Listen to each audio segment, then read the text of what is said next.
এই 15-20 জন উপদেষ্টার উপর দোষ চাপিয়ে দিচ্ছেন এত বড় দায়িত্ব দিয়ে।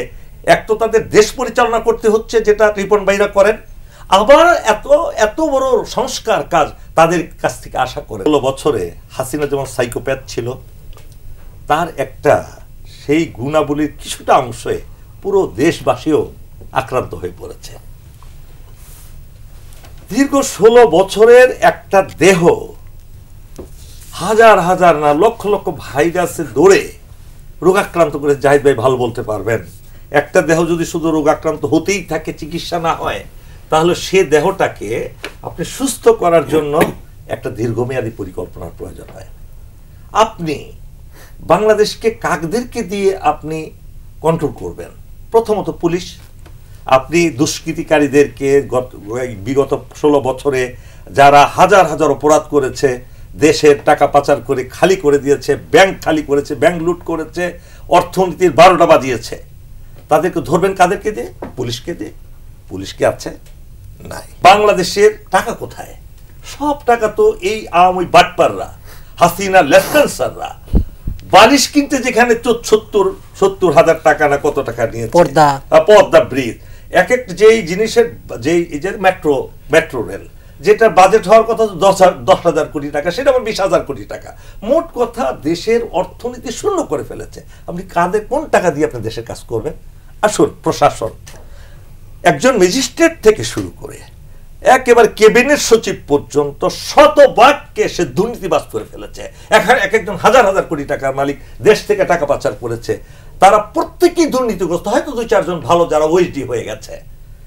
তা আপনি প্রশাসন কাদেরকে দিয়ে চালাবেন? এবার আসুন বিচার ব্যবস্থায়।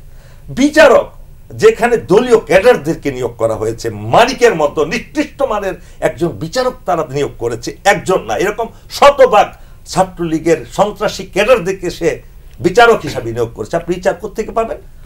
এইভাবে যদি একটা একটা করে বলতে থাকি, সর্বত্র তাদের লোক, তাদের লেসপেন্সার। আপনি তত্ত্বাবধায়ক সরকারের এই 15-20 জন উপদেষ্টার উপর দোষ চাপিয়ে দিচ্ছেন এত বড় দায়িত্ব দিয়ে। এক তো তাদের দেশ পরিচালনা করতে হচ্ছে, যেটা রিপন ভাইরা করেন, আবার এত এত বড় সংস্কার কাজ তাদের কাছ থেকে আশা করেন। আপনাদেরকে ধৈর্য ধরতে হবে, সময় দিতে হবে, এদেরকে কাজ করার সময় দিতে হবে। এদিকে মেরামত না করে আপনি অপারেশন করবেন কেমনি? আপনার ছুরি লাগবে, আপনার অপারেশন থিয়েটারের আপনার নিষ্ক্রিয় করার যে ঔষধপত্র সেগুলো লাগবে, সেগুলো তো আমাদের নাই।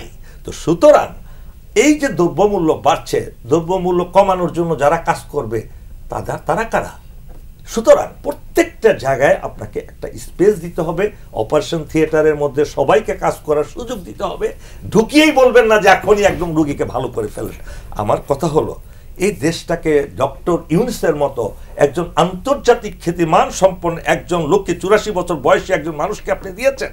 তার বুদ্ধিমত্তা, তার মেধা, তার সব কিছু মিলে দেখুন, তার প্রত্যেকটা কাজ কিন্তু step by step he is doing ইট।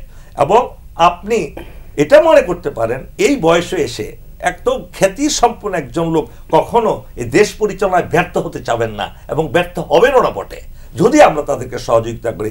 সেই জন্য প্রয়োজন কি, রিপন ভাই সহ যারা এখানে রাজনীতিবিদ আছেন, মঞ্জু ভাই আছেন, সকল রাজনৈতিক দলগুলো মিলে এই অন্তর্বর্তীকালীন সরকারকে সহযোগিতা করতে হবে প্রত্যেকটা জায়গায়।